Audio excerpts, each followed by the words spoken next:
అందరికీ నమస్కారం. చింత సచ్చిన పులుపు చావలేదని కేటీఆర్కి చంద్రబాబు గారి దెబ్బతో ప్రభుత్వం పడిపోయిన ఇంకా ఎకిలి మాటలు ఎకిలి చేష్టలు పోలా. గత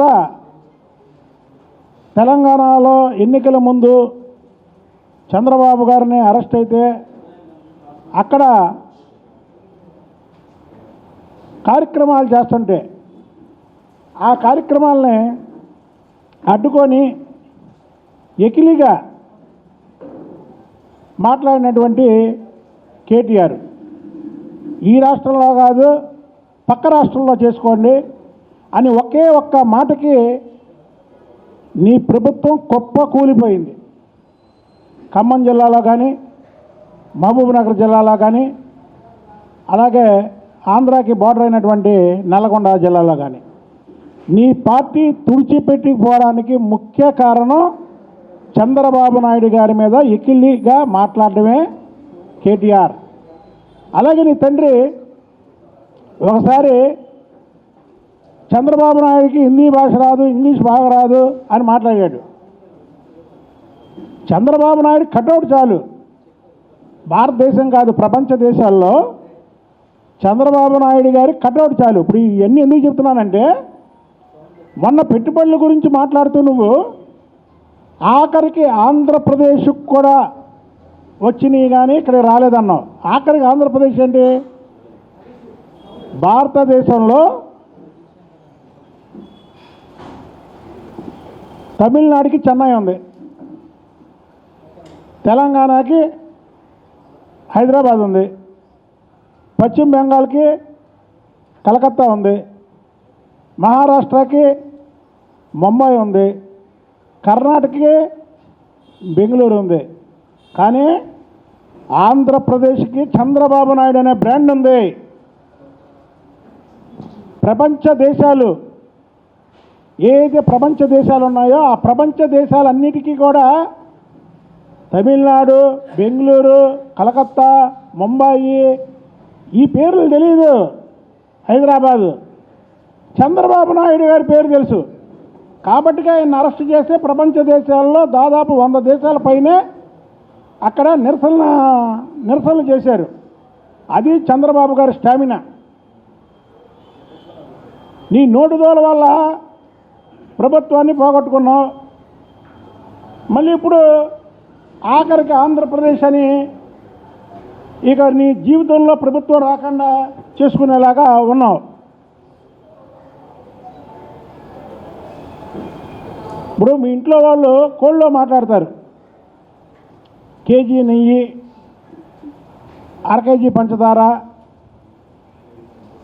కవిత గారు ఆమె చాటింగ్ చేసినప్పుడు ఢిల్లీ నుంచి మందు బాటిల్ ఇక్కడ తెప్పించడానికి ఏంటంటే కోడి పెట్టుకున్నారు. కేజీ నెయ్యి అంటే ఎన్ని 100 కోట్లు వైన్ అనేది.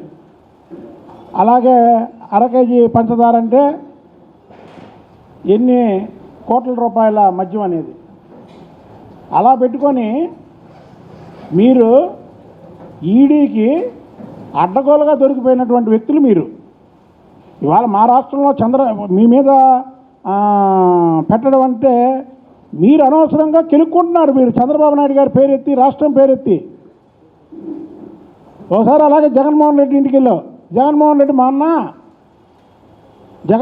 మా అన్న కలిస్తే తప్పేంటి అన్నావు. ఏమైంది ఇప్పుడు? మీరు మీ రాష్ట్రంలో మీ రాజకీయాలు మీరు చేసుకోండి. చంద్రబాబు నాయుడు గారి పరిపాలిస్తున్నటువంటి ఆంధ్రప్రదేశ్ని నోటి ద్వారా ఏదన్నా వాగారనుకోండి, మీకు ప్రజలు తగిన శాస్తి చేస్తారు. మీ దగ్గర గెలిచినటువంటి 39 మంది ఎమ్మెల్యేలు కూడా అందులో దాదాపు 15 మంది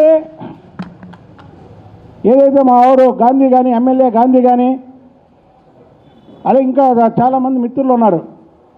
వాళ్ళందరూ గెలిచారంటే ఆ రోజు నువ్వు అందరి తప్పు అని ప్రజల్లోకి తీసుకెళ్ళి చంద్రబాబు నాయుడు గారిని కేటీఆర్ అన్నం తప్పు, చంద్రబాబు నాయుడు గారు అరెస్టుని ఖండించారు కాబట్టి గెలిచారు వాళ్ళందరూ. లేకపోతే నీకు ఆ 39 సీట్లు కూడా వచ్చాయి కావు. పక్కా కాంగ్రెస్, కోమటిరెడ్డి వెంకటరెడ్డి చంద్రబాబు నాయుడు గారు అరెస్టుని ఖండించాడు కాబట్టి నల్లగొండ స్లీప్. చంద్రబాబు నాయుడు గారు ఏదో మీ రాష్ట్రం వదిలి ఆంధ్రప్రదేశ్ని పరిపాలిస్తున్నాడని మీరేదో నోటుకొచ్చినట్టు చంద్రబాబు నాయుడు గారి గురించో లేదా ఈ రాష్ట్రం గురించో మాట్లాడారనుకో, మీకు రానున్న రోజుల్లో సిరిసిల్లో కూడా నువ్వు గెలవు. చంద్రబాబు నాయుడు గారికి తెలుగు ప్రజలే కాదు, ఈ భారతదేశంలో ఉన్నటువంటి అన్ని మతాలు, అన్ని భాషల్లో కూడా చంద్రబాబు గారికి ఒక ఇమేజ్ ఉంది. నువ్వు రేపు కానీ మాట్లాడేవనుకో, ఇంకొకసారి మాట్లాడితే నువ్వు సిరిసిల్లలో కూడా గెలవు. అది చంద్రబాబు నాయుడు గారి పవరు. మీ నాన్నగారికి తెలుసు అది. చంద్రబాబు నాయుడు గారి గురించి మీ నాన్నగారికి తెలుసు. మీరు ఒకసారి పడ్డారు, అసలు లెగుస్తారో లెగలేరో అనే దీంట్లో ఉన్నారు. చంద్రబాబు నాయుడు గారు ఓడినా ఎన్నిసార్లు గెలిచాడు? జగన్మోహన్ రెడ్డి వికృత చేష్టలతో చంద్రబాబు నాయుడు గారిని ఎన్నో ఇబ్బందులు పెట్టి లేనిపోని కేసులో లోపలికి వెళ్తే ఏమైంది చెప్పండి? జగన్మోహన్ రెడ్డి లోపలికి వెళ్తే ఏమైంది? 1,00,000 కోట్లు దోచుకున్నాడు, లోపలికి వెళ్ళాడు అన్నారు ప్రజలు. అదే చంద్రబాబు నాయుడిని అన్యాయంగా లోపల జైల్లో వేస్తే ఏమన్నారు? అన్యాయంగా వేశారు చంద్రబాబు నాయుడిని. చంద్రబాబు నాయుడు గారు అవినీతికి దూరంగా ఉంటాడు, చంద్రబాబు నాయుడు గారికి ఇలాగ వేయడం ఏంటని ప్రజలందరూ కూడా ముక్త కంఠంతో ఖండించడమే కాకుండా రోడ్డు మీదకి వచ్చారు. రాజమండ్రి నుంచి విజయవాడ రావడానికి 2 గంటల కారులో, చంద్రబాబు నాయుడు గారు రావడానికి 1 రోజు పట్టింది.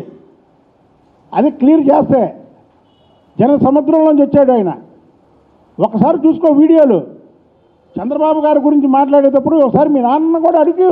ఒకసారి మీ నాన్న నోరు జారాడు అలాగే, ఏమని హిందీ రాదు, ఇంగ్లీష్ రాదు అని. చంద్రబాబు నాయుడు గారు నుంచుంటే చాలయ్యా, ఆయన కటౌట్ చాలు, చంద్రబాబు గారు కటౌట్ చాలు ఈ భారతదేశానికి. కాబట్టి మీరు ఒళ్ళు దగ్గర పెట్టుకొని మాట్లాడండి. ఈ రాష్ట్రం గురించి కానీ లేదా చంద్రబాబు నాయుడు గారి గురించి కానీ మాట్లాడేటప్పుడు ఒళ్ళు దగ్గర పెట్టుకోకపోతే ఆఖరికి నీకు సిరిసిల్లలో కూడా నీ ప్రజలు నిన్ను ఓడిస్తారు. ఒకవేళ ఎన్నికలు కూడా లేటుగా ఉన్నాయంటే నువ్వు సిరిసిల్ల వెళ్తే అక్కడి నుంచి తరిమి కొడతారు అని తెలియజేస్తున్నా.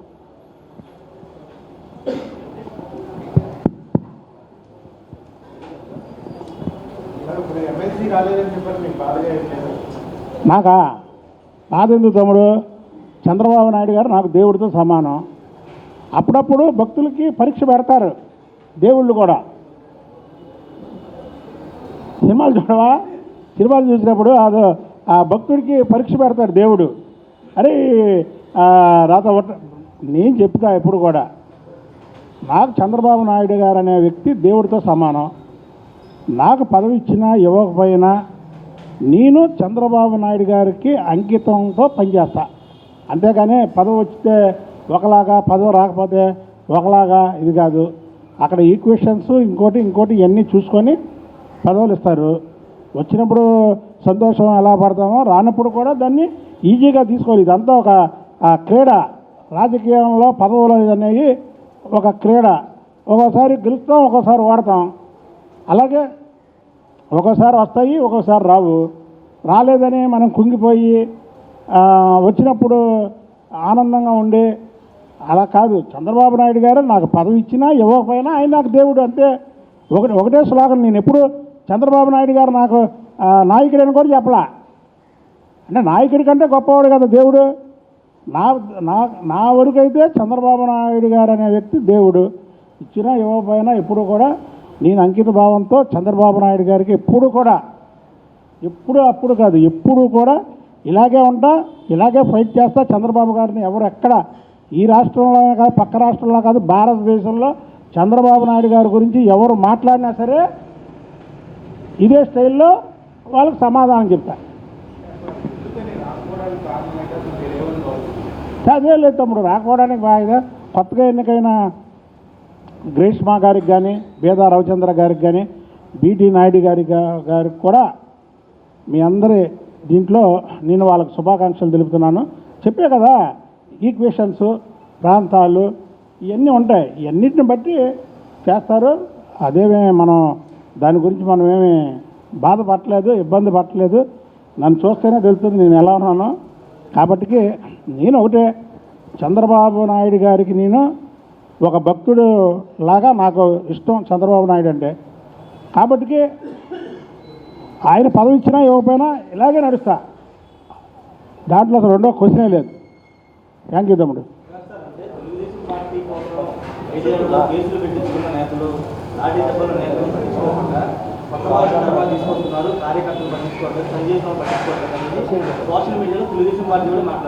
అదే లేదు, అయ్యేం లేదు తమ్ముడు, అదేదో గెట్లో ఉన్నాను. కానీ ఇప్పుడు ముగ్గురికి ఇచ్చిన వాళ్ళు కూడా ప్రతిభా భారతి గారి కుమార్తె ప్రతిభా భారతి గారు 6 సార్లు ఎమ్మెల్యే చేశారు, స్పీకర్ చేశారు. పార్టీకి అంకిత భావంతో చంద్రబాబు నాయుడు గారు అంటే అంకిత భావంతో పనిచేశారు. అలా సీటు కూడా వేరే వాళ్ళకి ఇస్తే ఒక్క మాట కూడా మాట్లాడాల, అలా అమ్మాయికి ఇచ్చారు. అలాగే బీటీ నాయుడు 2 సార్లు పార్లమెంట్ మెంబర్గా పోటీ చేశాడు. ఎవరి మీద? కోట్ల సూర్యప్రకాష్ రెడ్డి మీద, ఆయనకి ఇచ్చారు. అలాగే బేదా రవిచంద్ర, ఆయన పార్టీ అధ్యక్షుడు, తెలుగు యువత అధ్యక్షుడు. అలాగే పార్టీకి వెన్నంటి ఉండడమే కాకుండా వాళ్ళ ఇంట్లో వాళ్ళు పార్టీ మారినా ఆయన మారకుండా తెలుగుదేశం పార్టీలో ఉన్నాడు, అంకిత భావంతో ఆయనకి ఇచ్చారు. ఇప్పుడు ఈ ముగ్గురికి కూడా ఇవ్వడంలో న్యాయం ఉంది. దయచేసి తెలుగుదేశం కార్యకర్తలు కూడా సోషల్ మీడియాలో దయచేసి వ్యతిరేకంగా పోస్టులు పెట్టొద్దని వాళ్ళని విన్నవించుకుంటారు.